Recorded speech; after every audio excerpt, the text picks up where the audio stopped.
So when I was little, I definitely had a go, go, go, go mentality. Now I'm pretty much the complete opposite of that. But this of course didn't happen by chance. See, when you're younger, there's just less in your plate. So the few things that you have to do get all of your attention. As we grow older, it gets easier and easier to fill out our plates. And this oftentimes just leaves us overworked and underachieved. So this video is not about how to do more, it's about how to do less. But in doing less, absolutely fucking crushing whatever it is that you're trying to do. And I'm talking about squeezing every single drop of value out of the fucking human experience. Maybe not that graphical, but you get the point. I call this the training camp mindset. Mainly because I haven't come up with a better name yet. But anyways, this is the paradigm shift that over the last few years has allowed me to PR all of my lives, successfully change careers, become a professional engineer, lose over 50 pounds, and start this YouTube channel. And honestly, just made my life a lot more exciting. Or as exciting as the life of a 30-year-old with a full-time job and not a whole lot of disposable income can be. So there is that. Now that's what I call motivation. But anyways, let me take you through the process. So let's travel back in time and learn about this, because this is not a new thing and I didn't just come up with it, in case you're wondering. Training camps have been used for decades in order to prepare athletes for competition. Although they're perhaps more popular in combat sports, they are used across all branches of sports. Traditionally, training camps can be used in the beginning stages of the competition season, more like a preseason, or they can be used as the entire microcycle leading up to a competition. Regardless of what the scenario is, a training camp has the following characteristics. Number one, there's only one goal. Only one objective dictating every single thing that you do. Only one thing dictating every single decision that you make. Everything else needs to fall into second place. But, and this is an important but, you need to do this in a harmonious way, which I'll explain here in a minute. Number two, it has a predetermined duration, a clear beginning and end. You are preparing to perform during competition, and those dates are fixed. So whether it's nationals, the world championships, the Olympic games, or maybe the first game of the season, you are going to show up. So you either show up at your best or you show up short, but you show up regardless. And that's it. Those are the two rules. And what I found out is that this single-minded mentality doesn't only serve those involved in athletic endeavors. It can also help anyone level up in any other aspect of their lives. This reflects pretty closely how writers work, how investors work, how students in difficult areas of academia work, how politicians and lawmakers work, and even how high-level executives work. We're often made to believe that the grind doesn't stop, that it's always go, go, go, go, go. And what this does is simply stagnate the intensity and the quality of our work. It gives a false impression that things are happening and change is being made just because there are a lot of things going on, and we're being loud and we're being obnoxious about what we're doing. This illusion of movement is nothing more than lazy thinking and misguided urgency, because it is easy to pretend that you're doing something when you look very busy. The reality for anybody that wants to do great and interesting things and to truly break out from the norm is that you have to work at a pace and intensity that is so great that it becomes completely unsustainable in the long run. And you do this with a clear goal in mind and a set time frame. And once the time is up, there must be something to show for, something tangible. And whether it is a victory or a failure, you need to acknowledge it as such. Take some time off and then get back to work. So, like I said, the goal of these periods of high focus is to essentially level up. And the important thing to understand about leveling up and reach these peaks of performance is the fact that you will regress some after. Meaning that if you just finish a very hard diet, you will gain a few pounds after. If you just got done with a competition, you probably will get a little bit out of shape or a little bit weaker after the fact. Okay? If you just got done studying for a very, very big test and you took the test, you probably will be pretty fed up with reading books and the topic in general for a few weeks after, maybe just a week. This is just a normal part of the process. And it's another reason why it's so important to try super hard during these few months, because we want those peaks to be as high as we possibly can get them, so that whenever we regress, that new baseline is still higher than your previous baseline. So really narrow down on what it is that you truly want to do, what we truly want to be doing for the next few months. It doesn't matter what your parents say, what your friends are doing, what your boss says you should be doing. What do we want to be doing for the next few months? Because it's super important to be excited about this goal. So if you want to lose weight, do that. If you're tired of your job, go get a new job.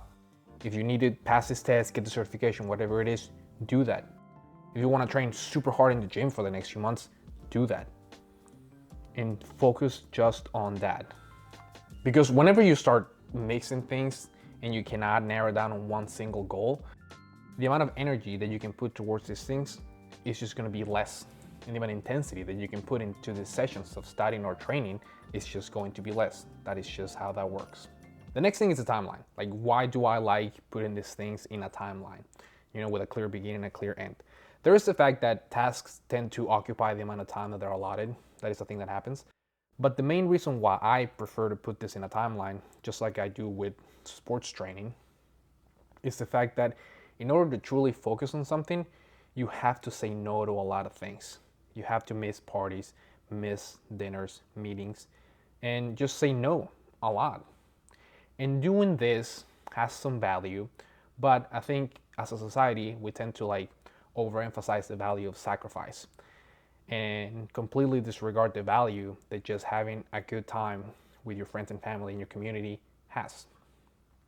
You know, we are sold the idea, especially in sports, that it's all about training, it's all about going hard, it's all about sacrifice.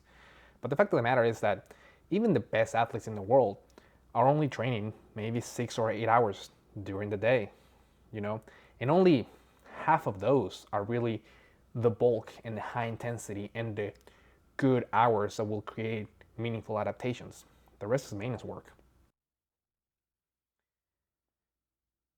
All of the adaptations that we're after and all the things that we're working for happen whenever we rest, whenever we sit down with our loved ones and just relax and, I don't know, have a good time.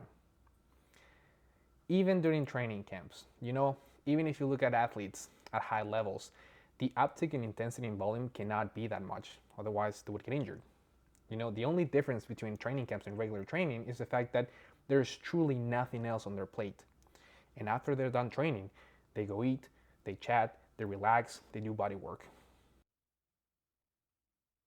So yes, if we want to recreate this setup and acquire this like training camp mindset in our daily lives, we have to say no to a lot of things. You know, we don't have the same amount of hours that they do. So there will be sacrifices that need to happen for you to get what you want. But you cannot let go of your community, of your friendships, and of your family for too long. You know, 3 months, 4 months, everybody will understand. You have a goal, you're working towards something, that's fine. But remember, we do not live in those peaks. We live in the valleys. You know, once things are done, we need to get back to our lives and enjoy them. But yeah, like I said at the beginning of the video, this is not how I was raised. This is not how I was brought up. It's not how my parents approach work. It's not really how my bosses approach work. At least it doesn't seem like that. But you know, at one point I just started looking to the adults around me and started trying to see beyond like the salaries and positions and whatever else they had. And I just saw other things. And you know, some may say that that's just the cost and the price of success and whatever you want to call it. But I don't think like that. And I don't think that that is a consequence of success. But yeah, you can make your own judgments. You can have your own opinion about this. I just know for a fact that chasing these single goals in these periods of like high focus has made the challenge a lot more exciting and the process a lot more enjoyable. You know, even the shit days, because you can't escape those bad days. You know, but even then, having a single goal in your mind makes the process a lot more, I guess, approachable. But yeah, 3 to 4 months is usually a sweet spot for me. Just try really hard, try to have a test or something that you can like show up for towards the end of it. And then, yeah, finish it, evaluate how it went, go through the process of seeing whether you had success or not, and then figure out what to do next. You know, a couple years ago, I got injured. I had to stop training, so I went and got my PMP. Then I decided to go on a weight loss journey. Did that, Then I decided to get my PE license, did that, and now we're just back to training and continue to figure out what else is out there that piques my interest and how else I can continue to level up. Yeah, it's a process, you know, but it's life, and yeah, it's enjoyable. That's the video. So as always, hopefully you guys enjoyed it and got something useful out of it. As always, thank you so much for watching. I appreciate every single one of you. If you're looking for a training guide and to learn about some of the mistakes that I've made in the past, you can sign up for one below, completely free, no cost. And yeah, thanks for watching. It is important to draw wisdom from many different places. If we take it from only one place, it becomes rigid and stale. Understanding others, the other elements, and the other nations will help you become whole.